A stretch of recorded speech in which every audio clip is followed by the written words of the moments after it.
Benny Logan. Oh, Benny. Yeah, Benny. I thought you said Betty, not Benny. Oh, no. You know. Who's Betty? My boy, Benny Logan. I think you The lost me Bengals there. stayed perfect with a 21-point win over the Browns. Andy Dalton connecting with his tight end Tyler Eifert for 3 scores. For Johnny Manziel, really a tale of two halves. In the first, Manziel led the Browns on their longest TD drive since 2013, but couldn't lead to any points in the second half. Looking back, there were a couple times I could have, got it down to a tight end or got it down to a back, and really, even sitting there with 10 minutes left in the fourth quarter, just to get something established. I think it took a little too many shots right there. The back shoulder to Debo, ball over the middle to Barnage. I just gotta get some completions to get into a rhythm, and that really didn't happen for us in the second half. Stephen A., what'd you think of Johnny's performance last night? It depends on which Johnny you're talking about. If you're talking about the Johnny Manziel who led them to that scoring drive at the end of the first half, who completed about 11 passes, 11 of his 18 passes in the first half for 100-plus yards, I think that there's no question that Johnny Manziel has shown that he's improving. He's shown that he's putting in some work and that he's getting better. The flip side to it is that in the second half, because he's 11 for 18 for 128 yards in the first half. In the second half, what are we talking about here? 4 of 15 for what is 40. It, 40 yards? Yep. No. I mean, Cincinnati did a great job of keeping him in the pocket, neutralizing him, making sure he couldn't get out and scramble and find other receivers to throw it to. And I think that it was exactly what we talked about yesterday. Skip, he threw a couple of passes to Bo and obviously had the TD pass to Johnson Jr. and all of this other stuff. But in the end, what it comes down to is as we watch this team, we know that they were inhibited to some degree because they're an inferior team to the Cincinnati Bengals. They're not nearly as complete. And then when you look at their running game, once again, Isaiah Crowell only had 38 yards rushing. Thank you. Only 38 yards rushing. I mean, their running game is virtually absent. Mm-hmm. So all those things taken into consideration, Johnny didn't have much to work with. He showed flashes of improvement, obviously. I was impressed with what I saw from him in the first half. But once Cincinnati amped it up and really kept him contained and made him into nothing more than a pocket passer, combined with their receivers' inability to get open, he was completely neutralized and nullified and negated in every way. It was over. They were no match for a superior Cincinnati team. So overall, I can't give him more than a C because they got beat up in the second half.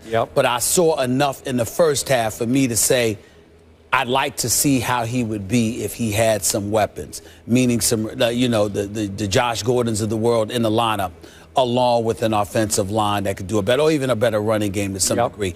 I saw enough to give him a C, but I can't give him more than that after that second half performance. This topic wears me out. Yeah. It makes me sad in the end. Yeah. It's difficult to talk about. I'm with you, but I'm not even as positive as you are about his performance last night. Mm-hmm. Obviously, if we rank it versus the 30-0 debacle at home against Cincinnati that he started and finished last year, it was improvement. Okay. His body language was better, confidence a little better. He seemed like a little more in control of the offense and what he was doing. Mm-hmm. Didn't look as lost. Okay. Give you all that.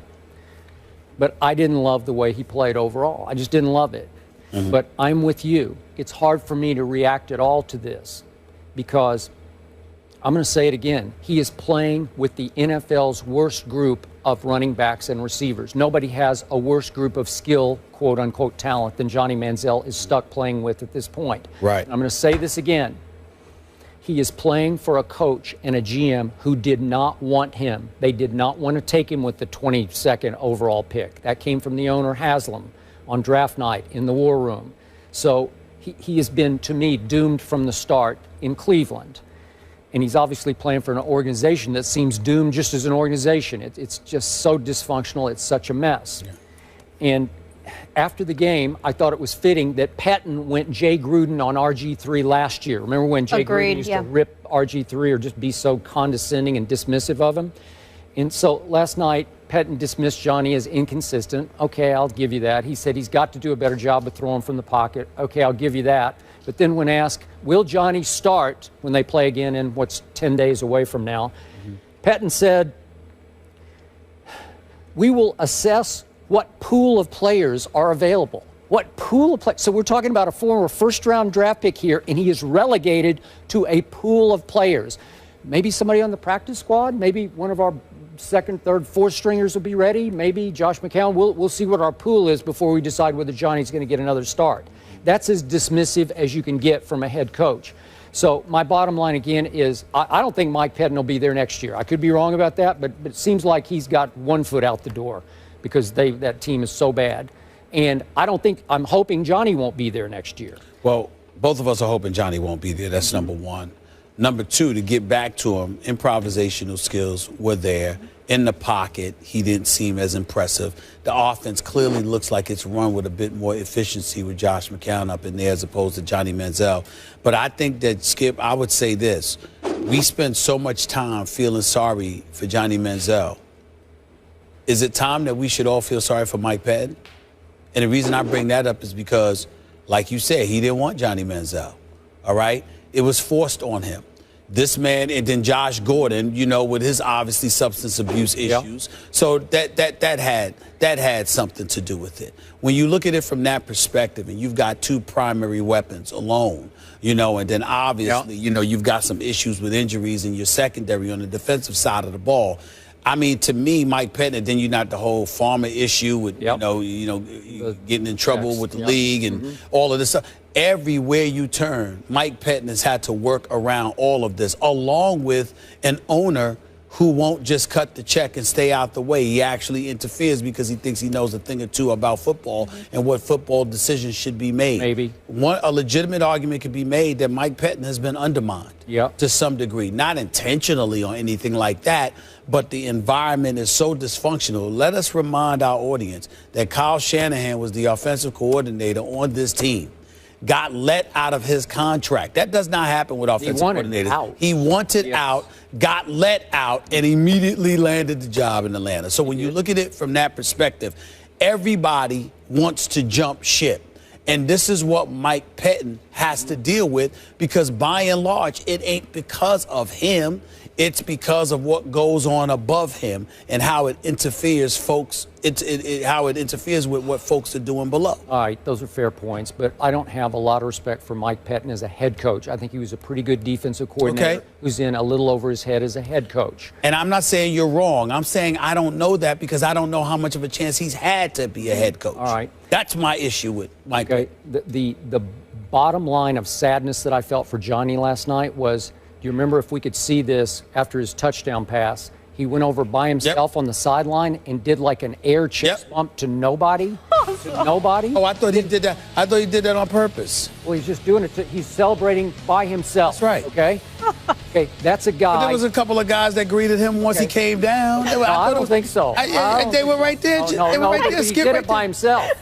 But I'm saying that I thought he. Not funny. No, but it's just you're saying he's I think you're reaching there. Okay, look, he's doing it by himself because he realize that when I was feels like he's an outsider, playing for a team that didn't really want him. That's Johnny, and plus he's gotten so much grief for all of his money signed, so he's saying, I'm going to go celebrate by myself over here, hopefully out of view of cameras. Obviously, there was a camera on him all the way up the sideline.